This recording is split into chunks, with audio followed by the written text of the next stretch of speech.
यादव, अब कंचना यादव, क्योंकि अब देखिए राहुल गांधी आ रहे हैं, क्या सही है ये 2 महीने बाद राहुल गांधी इसीलिए आ रहे हैं क्योंकि आरजेडी नहीं चाह रही थी, वो दूर रहे, ये चाहती है आरजेडी?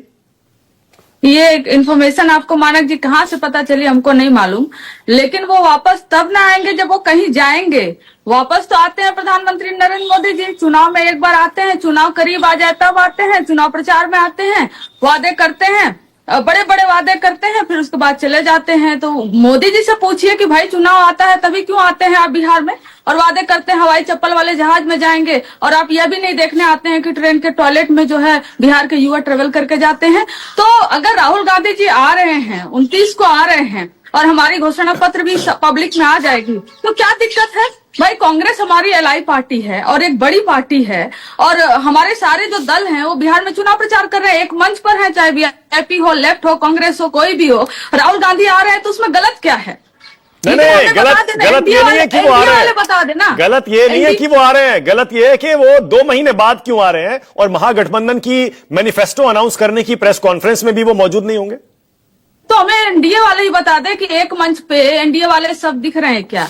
क्या एक मंच पे एनडीए के उपेंद्र कुशवाहा जी हो, चाहे चिराग पासवान जी हो, जीतन राम मांझी जी हो, खुद नीतीश जी हो, मोदी जी हो, सब दिख रहे हैं क्या एक मंच पे? क्या उनका साझा प्रेस कॉन्फ्रेंस हुआ क्या? कोई साझा घोषणा पत्र आया क्या? क्या मुख्यमंत्री कैंडिडेट है कौन, ये पता चला क्या? और पता है अंदर खाने क्या चल रहा है? अंदर खाने यह चल रहा है कि नीतीश जी की सीटों पर जहां पर लड़ रहे हैं चिराग पासवान जी, नीतीश जी का वोटर कह रहे हैं चिराग पासवान जी को 29 सीटों पर निपटा दो, एक भी ये न जीत पाए। क्यों आपको चिराग पासवान जी को बुलाना पड़ रहा है या उनके घर जाना पड़ रहा है? क्योंकि वहां पर चल रहा नारा कि जो तीर है वही ये लालटेन है। मतलब नीतीश जी के वोटर कह रहे हैं कि हम लालटेन को वोट कर देंगे, लेकिन हम चिराग पासवान जी को वोट नहीं करेंगे, क्योंकि हमारे वोट जो घाव है ना इतने गहरे हैं, ये जो उन्होंने छोड़ा है 2020 में, हम उसको भर नहीं पाए अभी तक। तो आपस में ये एक दूसरे को निपटा रहे हैं। सम्राट चौधरी चाह रहे हैं कि विजय सिन्हा जी निपट जाए ताकि मुख्यमंत्री का नंबर मेरा आ जाए, विजय सिन्हा जी चाह रहे हैं कि सम्राट चौधरी निपट जाए ताकि मुख्यमंत्री का नंबर मेरा आ जाए। आपस में तो निपटा वो एक दूसरे को रहे हैं। और राहुल गांधी जी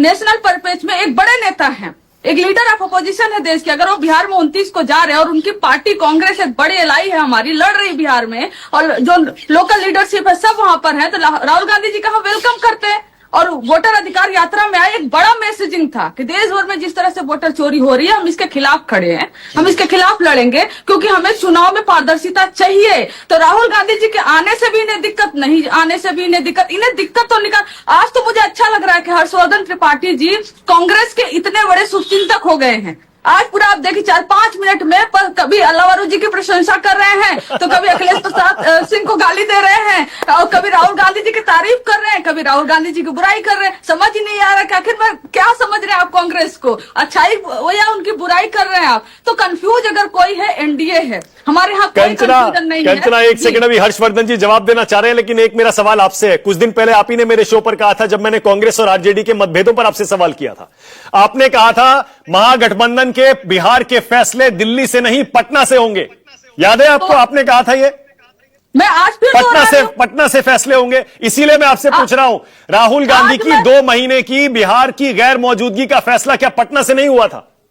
आज मैं फिर दोहरा रही हूं कि बिहार के फैसले पटना से होगा, दिल्ली से नहीं। और इसीलिए हम मोदी जी को बाहरी कह रहे हैं, क्योंकि अगर बिहार से फैसले होते, पटना से फैसले होते, तो नीतीश कुमार जी मुख्यमंत्री होते, अब तक वो लोग घोषित कर चुके होते। वो लोग दिल्ली से ऑपरेट करना चाह रहे हैं, वो लोग दिल्ली से फैसले ले रहे हैं, बिहार से नहीं ले रहे हैं। बिहार से फैसले ले, पटना से फैसले ले, तो नीतीश कुमार जी। क्या राहुल गांधी का 2 महीने बिहार से गायब रहने का फैसला पटना से हुआ था? ये आप तो राष्ट्रीय पार्टी के लीडर ऑफ अपोजिशन देश के, उनके हम क्षेत्रीय दल हैं, बड़े दल हैं बिहार में, लेकिन हम ये, क्या आपको लगता है कि ये उचित है या ऐसा होगा कि हम Rahul Gandhi ji leader of opposition को बिहार आने से रोक दें? क्या आप? अरे आपने प्रेस कॉन्फ्रेंस जिसमें अनाउंस हुआ था तेजस्वी का सीएम चेहरा, आपने उसमें उनकी फोटो भी नहीं लगाई थी। सीएम चेहरा फोटो क्यों? जब सीएम चेहरा घोषित करने के लिए प्रेस कॉन्फ्रेंस हुआ था, तो सीएम चेहरे का ही फोटो लगाएंगे कि पीएम का फोटो लगाएंगे? 2029 में जो बनने वाले हैं उन्हीं का लगाएंगे ना। और सारे जो घटक दल हैं सबके सिंबल लगे हुए, तो उस पर तो कोई फोकस ही नहीं कर रहा है। उस पर पीएम का चेहरा नहीं लगेगा, उस पर सीएम का चेहरा लगेगा, क्योंकि एक मैसेजिंग देनी थी कि हमारे मुख्यमंत्री इधर है, आपके किधर है। अच्छा। हमारे तो पता चल गए, भाई आप भी बता दो आपके किधर है। हाँ। नीतीश जी है भी या नहीं है, या नीतीश जी की खत्म करने की आपकी प्लानिंग है, या आप अच्छा सुनिए ना कंचना, ये जो अभी हर्षवर्धन त्रिपाठी कह रहे हैं, सतीश जी भी कह रहे हैं, ये संभावना है क्या? अगर बीजेपी ने नीतीश जी को सीएम नहीं बनाया, आप उनको स्वीकार करेंगे क्या और उनको सीएम बनाएंगे क्या? देखिए वो आएंगे तभी जब आप उनको सीएम बनाएंगे, किसी और शर्त पर नहीं आएंगे वो। सबसे पहले तो क्या अभी नीतीश जी सीएम थे, या नीतीश जी को ऊपर बैठकर सुपर सीएम बनकर कोई और ऑपरेट कर रहा था? हमने तो संजय झा जी को देखा कि वो ऑपरेट कर रहे थे, और मंच पे जो है खुद संजय झा जी पहले बैठ जा रहे हैं, नीतीश कुमार जी बैठे या नहीं बैठे, कभी माला जो है छीन ले रहे हैं उनके हाथ से, नहीं आप माला नहीं पहना सकते। तो नीतीश कुमार जी अपने होशो हवास में हैं, नीतीश कुमार जी खुद फैसले ले रहे हैं, नीतीश कुमार जी अपने पार्टी को लेकर क्या सोचते हैं। तो नीतीश कुमार जी के जो फैसले होंगे वो नीतीश कुमार जी पहले करेंगे कि हम करेंगे फैसले? पहले नीतीश कुमार जी को पहले फैसले करने दीजिए। आप तो हमें से फैसले पूछने लगते हैं, लेकिन हमारी संभावना है, यानी संभावना है। सुनिए ना, महागठबंधन इतना बड़ा है मानक जी कि उसमें सबसे पहले तो किसी की जरूरत नहीं है चुनाव जीतने की। हाँ। हम एनफ है, चाहे वो कांग्रेस हो, लेफ्ट हो, आरजेडी हो, हम सीटें इतना निकालने जा रहे हैं कि भारतीय जनता पार्टी तो पूरी तरह से निपट जाएगी। और नीतीश कुमार जी को निपटाने के लिए भाजपा अकेले काफी है, हम उनको क्यों डिस्टर्ब करने जाए? इसके बाद चिराग पासवान जी काफी है। तो एक काम करिए, एक चीज और बता दीजिए, कल जब प्रेस कॉन्फ्रेंस होगी घोषणा पत्र की, उसमें ये 3-4 डिप्टी सीएम इनका भी नाम अनाउंस करेंगे क्या?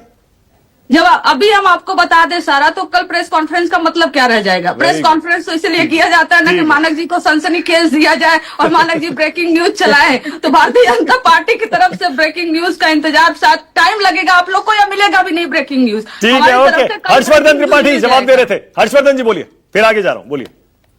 नहीं देखिए, कंचना को सुनते हुए लोग सोच रहे होंगे कंफ्यूज कौन है। कंफ्यूजन में कौन सी पार्टी है जिसके नेता आपस में बात तक नहीं कर पाते? कंफ्यूजन में कौन सी पार्टी है? तेजस्वी ने मिलने तक से मना कर दिया। कंफ्यूजन में कौन सी पार्टी है? सपरिवार तेजस्वी जी दिल्ली आए और राहुल जी ने मिलने से मना कर दिया। जनता को सब दिखता है साफ साफ। ठीक है, प्रवक्ता के तौर पर उनकी मजबूरी है, प्रवक्ता थोड़ा मजबूर होते हैं और उसमें कोई दिक्कत नहीं है। हमें कोई दिक्कत नहीं है ना, हमें किसी पार्टी से फोन नहीं आ पाएगा ना, आएगा भी तो हम उसको नहीं सुनेंगे।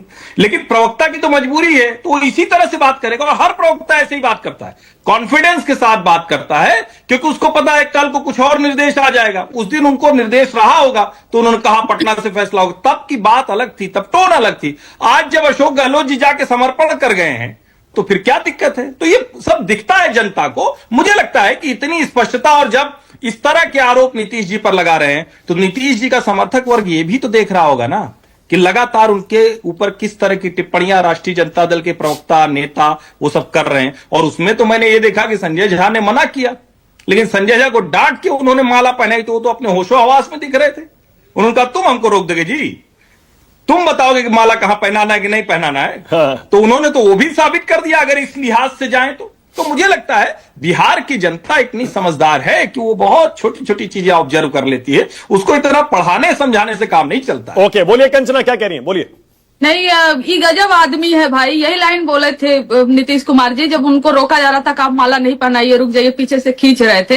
लेकिन मेरा यह कहना है कि नीतीश कुमार जी पे हम अटैक कर रहे हैं, उनके वोटर्स देख रहे होंगे, मतलब किस तरह सेंटिमेंट पे खेल रहे हैं। हम वो नहीं है। सम्राट चौधरी जी यही थे जब बीजेपी हमारे साथ नीतीश जी आए थे, सरकार बनाए थे। सम्राट चौधरी बीजेपी के बड़े नेता कहते हैं ये नीतीश कुमार रद्दी माल हो गए हैं। तो रद्दी माल हो गए क्या हम नीतीश कुमार जी? अच्छा, हम यह भी नहीं कहे मानक जी कि बिहार को एक स्वस्थ मुख्यमंत्री चाहिए? क्या हम यह भी नहीं कहे कि जदयू अगर पार्टी टूटती है, भारतीय जनता पार्टी तोड़ती है, तो कोई तो नेता है जो जदयू को बचाए? भाई हमें भी चिंता होती है। कल का जो है इनका पोजीशन हर्षवर्धन त्रिपाठी जी का कोई और लेने की कोशिश करेगा तो हमें दुख लगेगा कि नहीं, हम बैठ के साथ में डिबेट करते थे। ठीक है, ओके, वाजपेयी